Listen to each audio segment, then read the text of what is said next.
എങ്ങനെയെങ്കിലും നാട്ടില് കളർ കോഡിലല്ല മറ്റേ സംഭവം ഉണ്ടല്ലോ, ഏത് കളറൊക്കെ അടിച്ചുള്ള വണ്ടി, അങ്ങനെ 2 വണ്ടി എടുക്കണമെന്നൊരാഗ്രഹമുണ്ട്.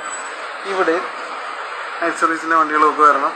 അങ്ങനെ മൊത്തത്തിൽ ഇതൊക്കെ തന്നെയാണ് സംഭവം.